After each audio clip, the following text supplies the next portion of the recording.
Changing Landscapes Vancouver Island is brought to you in part by Roadrunner Magazine.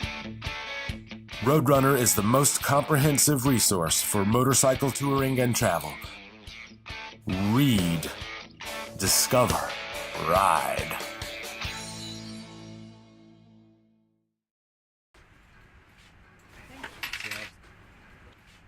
You know, I'm recording this, and it's just as well because normally this guy leaves his wallet at home. Are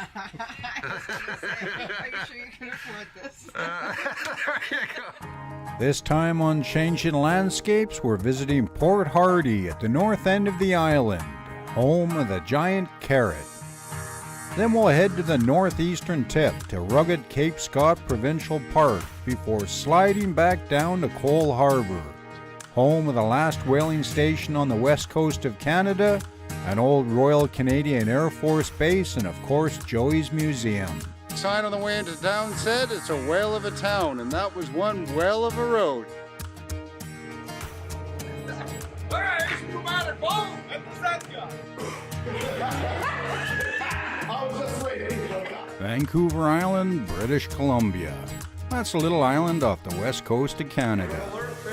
It's our home, and what a place it is.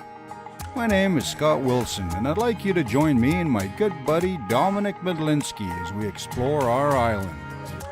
Dominic's a landscape artist, and I like to film, and together we like riding bikes, so we're going to take you for a ride. There'll be stunning scenery, lively locals, a bit of wildlife, and perhaps even a tipple or two. If you haven't checked out Vancouver Island yet, then here's your chance. This is Changing Landscapes Vancouver Island.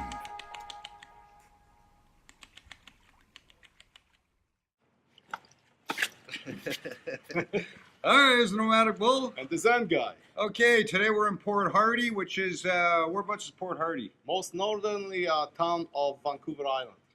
Okay, now we've noticed a distinct difference when you head up from Campbell River north. Things start to get pretty gnarly, don't they? Yeah. Yeah, so I mean, like today we're going to go explore a couple of small communities, Winter Harbour, Holberg, and we're hoping you're going to do a painting In Cape Scott Provincial Park in the St. Joseph Bay. Cape Scott Provincial Park. Now, today most of the riding's going to be dirt because a lot of these roads, are logging roads. In fact, a lot of the roads on Vancouver Island used to be logging roads, and then the government's taken them over, paved them, and to a large extent our infrastructure is made up of old logging roads, right? Oh, that's right. I mean, the main highways were even the logging roads back in the old days. Yeah, the road from actually Campbell River to Port Hardy, Yeah. logging road. So today there's going to be lots of dirt. We got sunshine, hopefully a beautiful painting. Should we go explore? Let's go.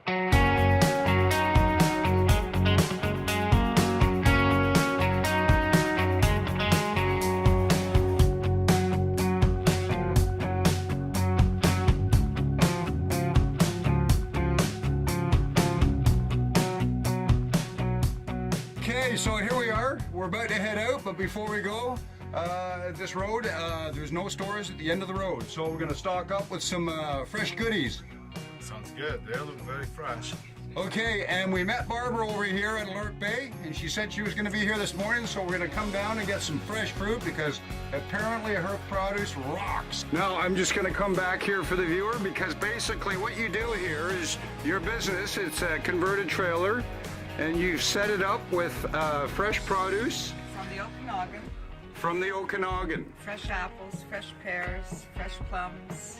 So, and what you do is you're the traveling fruit girl. I am. I guess. Fruit lady. You're the fruit lady. I am. Okay, because you were at Alert Bay and you're selling over there. You go to Alert Bay once a week, right? Every week. Been going for 26 years. 26 years. Not me, but Frank. Yes. Well, Yeah. Frank, he built a trailer and then you took it over. Right. So one day a week in Alert Bay, and then how many days in Port Hardy? 4 days here. Okay, Dominic, what you getting? Take an apple or two with you? Because they're really good. I can sell you a single here. Okay. A couple of different varieties. You This is a Spartan and an Ambrosia. They're nice. Now the apples are from the Okanagan, right? Oh yeah. Now the bananas aren't. No. No. Yeah. They're from Nanaimo. Nanaimo. There you go. Apples and bananas go together nicely. I think that might be good. Okay. Yeah. Oh, you cleaned them out. Oh yeah. No, that's No. I changed. You just. I'm gonna have to roll all these coins. Well, when you travel on the bike, you don't want to carry the. No, I understand. Hey. Okay, close up with the wallet. Oh, there you go. All right, $3. Dominic, you got some money? Huh? Wait a minute, I got some money. Oh, God, I'm short. My turn.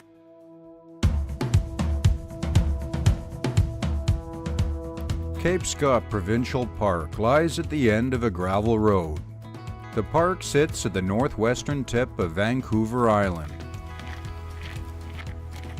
From the trailhead in the parking lot, there are trails that lead to different beaches or the lighthouse. We chose the path to San Joseph Bay, which wound through giant old-growth forest shrouded in moss.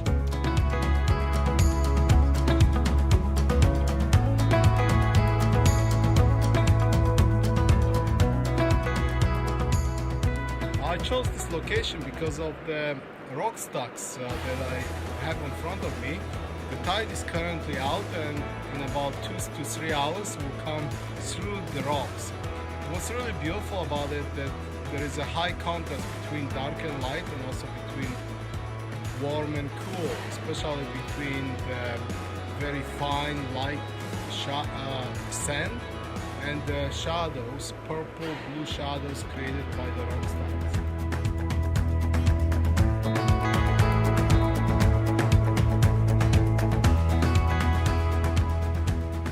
As Dominic contemplated rock stacks, I contemplated the beach, the weather, and cell phone coverage. It was October, blue skies and sunshine, and 0 bars on my cell phone. It was the perfect combination, one that made you really listen to the water and take stock. The bay was pristine, and because it was at the end of a gravel path, at the end of a gravel road on the northwestern tip of Vancouver Island, it just might maintain its integrity. All in all, Cape Scott has to be one of the most beautiful places on Vancouver Island.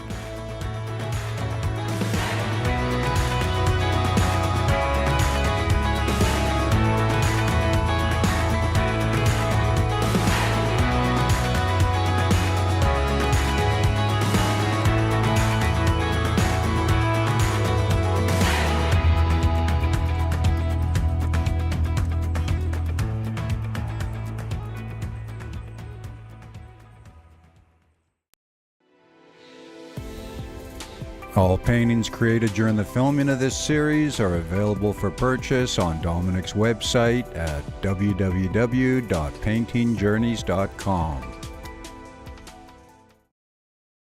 Take a landscape artist from Canada, Dominic Medlinski. Then take his buddy, Scott Wilson, a travel writer who never shuts up. Put them on motorcycles, send them to Bolivia, and what do you get? Well, you get one heck of an adventure. Follow along as they rip through changing landscapes, from the salt flats to the Andes, and the Altiplano to the Amazon. This is Changing Landscapes Bolivia. Good morning from Port Hardy. Okay, we've had 2 days here, but we're heading out. We just thought we'd bring you down here to the dock though, because this is pretty sweet. This is kind of the typical day in October. Blue sky in the morning, then the mist comes in, then the sun starts to burn it off, and just beautiful. But in any case, where are we heading there, Zen guy? We're gonna go and explore and check out the salmon spawning on one of the local rivers, and then we'll take you to Coal Harbour. Coal Harbour. Not Coal Harbour, Vancouver, but Coal Harbour, Vancouver Island. Now, the neat thing about traveling on Vancouver Island is that no matter when you visit, something seasonal is going on. It was late fall, the heat of summer was long gone, as were the tourists. But visitors of another sort were returning, as they have done since the beginning. The salmon were back, and the rivers were full, and as we left Port Hardy, we made a stop at the Quatsy Salmon Center to get a closer look. If you're interested in the world of salmon, then the center offers an incredible first-hand glimpse at the fish and their world.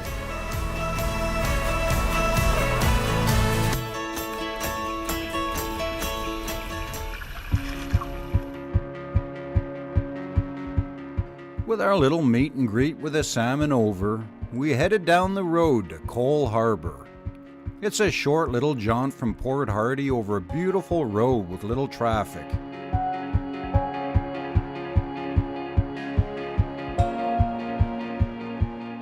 Coal Harbour is an interesting little place with a population of around 150, a government dock and an eclectic past. Patterns were really starting to emerge now.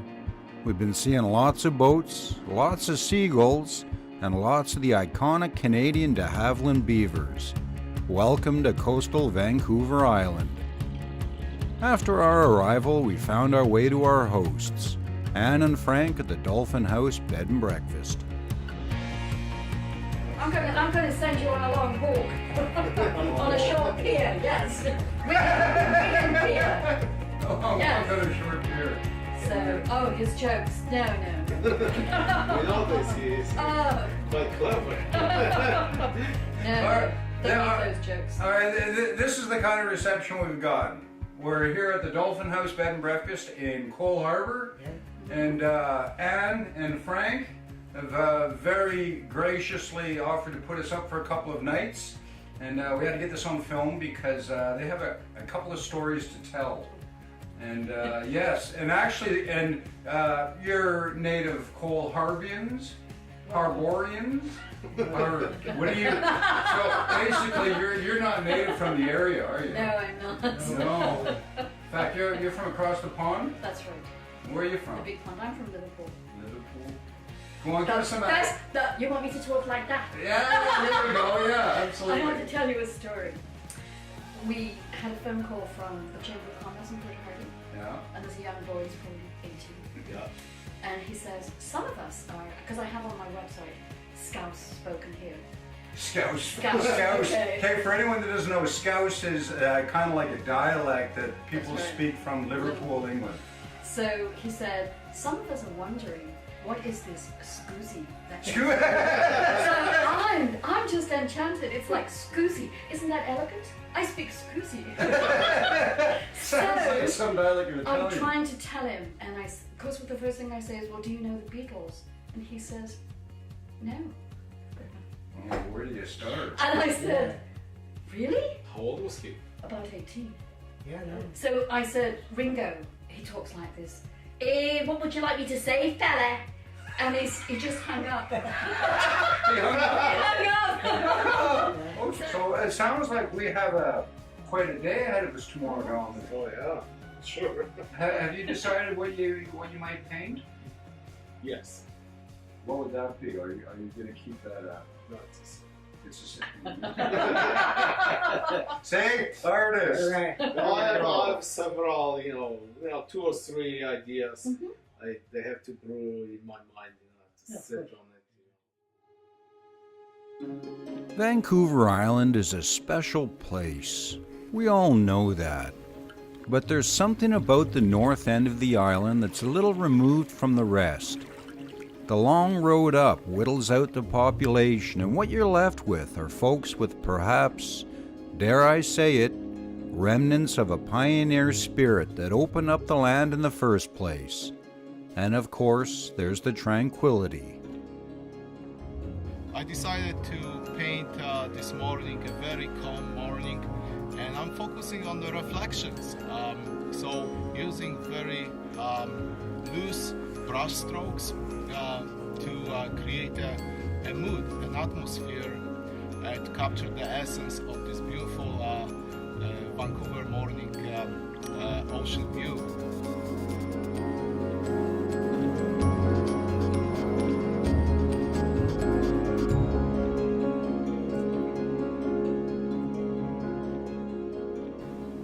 Well, it's an absolutely beautiful morning here on Quatsino Sound. We're at this lovely B&B right by the water's edge. Dominic is set up just behind the camera painting. I was doing a little bit of filming, and it's such a peaceful place. And I'm busy filming him and composing my shots, and all of a sudden this sea otter came along, just right in front of us.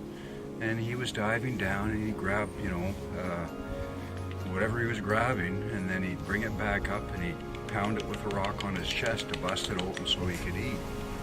And meanwhile you have the mist in the trees, you have the reflections on the water, and I'm just filming all this, and it's just so peaceful.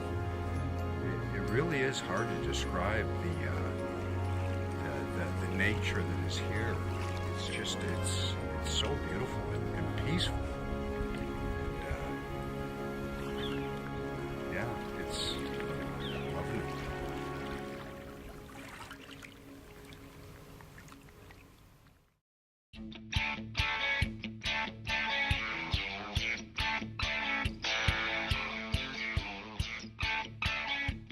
Expertly planned tours complete with maps, GPS files, and area information.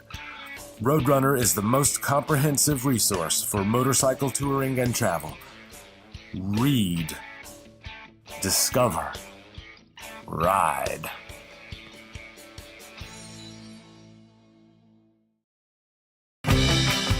If you're enjoying the show and would like to contribute to future free programming, why not become a patron at patreon.com/Nomadic Bull.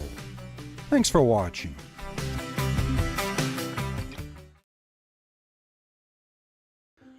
Our next stop was to visit a very unique individual.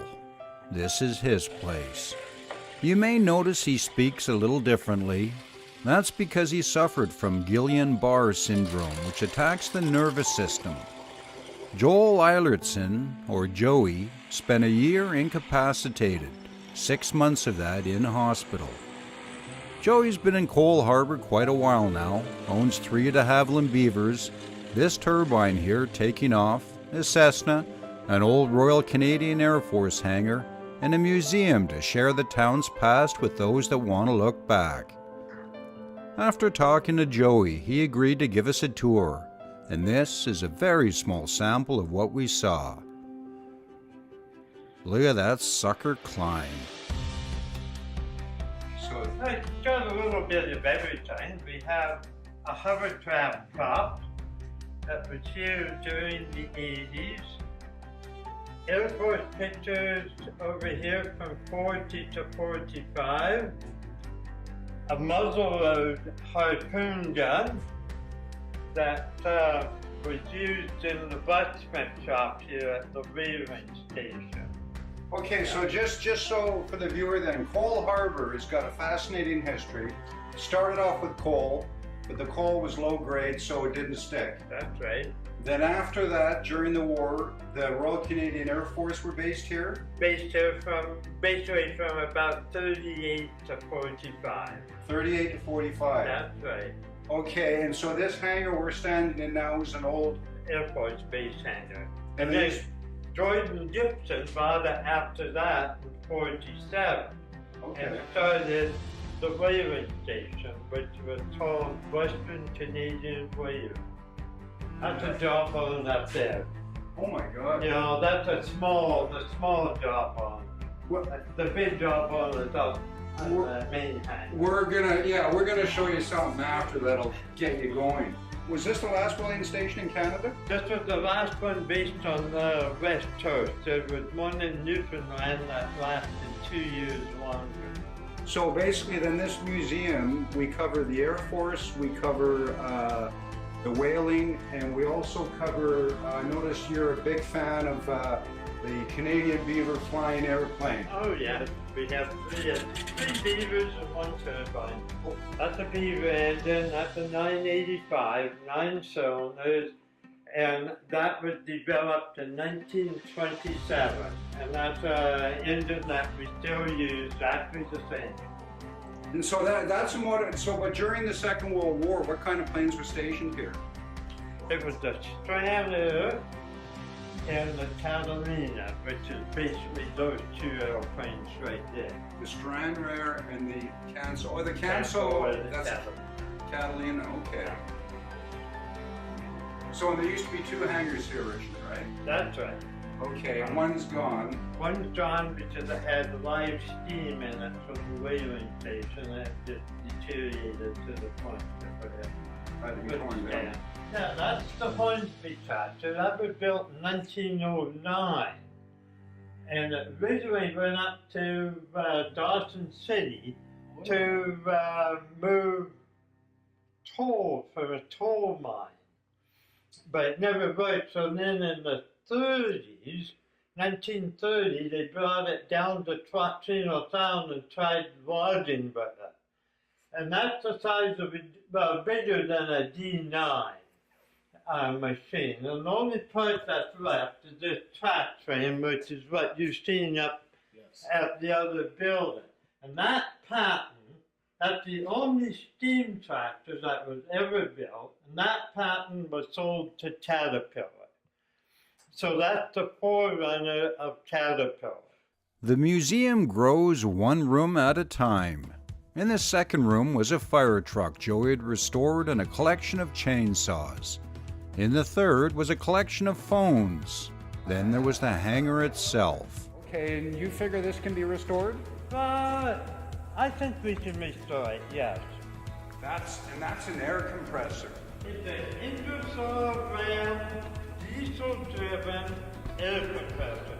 This is the diesel engine, and that's the air compressor. And the flywheels weigh 3,000 pounds apiece. 3,000 pounds, this right here. And we got 2. Yeah. So it's your goal, like all these machines you get back, the ones you take a special liking to, it's your goal to get these things running again. Yeah. So you're missing some parts on this, though, aren't Well, what we're really missing is we're missing the data plate or the manufacturer's plate. It's a big brass plate that was on it. Plus there's a number of other little plates that were on it that talked about the cylinders. You can see the holes here to where there were different metal plates that gave information. So I'm sure that they're around British Columbia someplace. Compressors, cars, boats and floats, Joey had a little of everything, but he was saving the best for last. Okay, so this is the magic door. Okay. Yeah. The carpenter shop. Now I love woodwork, you know, I tinker. But I came in and I saw this bench, and right off the bat, I mean the bench, as any carpenter will know, this bench is a beauty. But it's really interesting because of its functionality. And because of Joey, his ailment, he came up with this system. So basically he is driving, there's 2 pinions here, he's cranking this, and this whole side of the bench comes open. And this is like a vise? Just like a big vise. Now this wood here, okay, it's got a bit of a somber side to it, but this wood came from where? This wood here is just off of scrap, but these pieces around the outside came from the Maid of Orleans, which was I think a 95-foot sailboat that was built in 1860. And it was the last slave boat ever built. The Maid of Orleans. The Maid of Orleans. And it was the 1816 was the last slave built boat built. It was never used in the slave trade. And then it wound up, Gordon Gibson had it, and he used it. And then later it wound up with some ship cutters and sunk across from Port Hardy. Oh. And about 10 years after it sunk, I salvaged a pile of gumwood off it. Well, this shop here, Norm Abrams, he'd be right at home here. But no, Joey, I think what you do here, I mean, I take my hat off to you. I think it's absolutely amazing. Your story, like the medical side and what you do. And thank you very much for allowing us to come in here and film. because On the mountain. well, I appreciate it. Thank you. Dave? Yeah, cheers. All right, that's great. A nomadic bull from Joey's History of Coal Harbour. That evening, we were invited to go to the weekly Coal Harbour jam session of the Chalid Band. I think that's how you pronounce it. It was a great way to finish off our time in Coal Harbour. They played some classics, but they also played a couple written by local musician Alan Douglas. This one, The Northern Isle, kinda hits the nail on the head.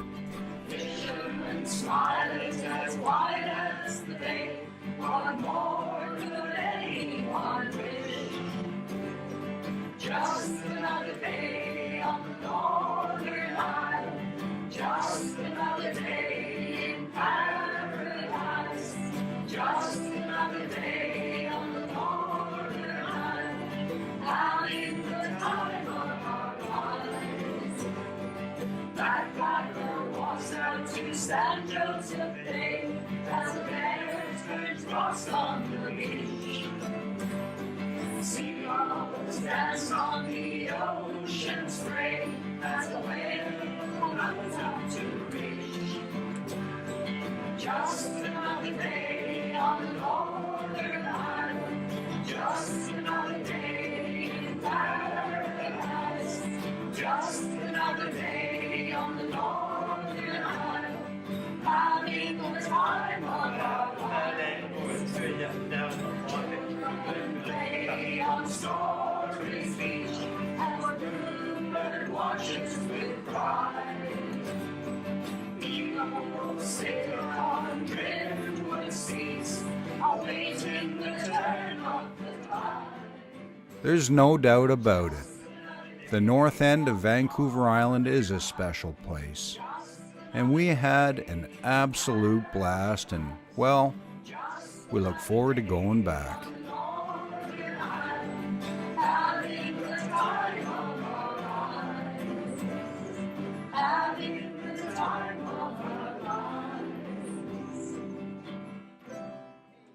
This was an amazing place to come with small children and have them grow up here. Yeah. So you came here with your children? I came here with To 3 Port small Hardy. children. To Port Hardy? Okay. Port Hardy, yeah. Yeah. What do you mean you don't want to go out? Put your rain gear on and go outside and watch for bear, huh? Go play with the bears. But, well, bears, that's funny, because I was telling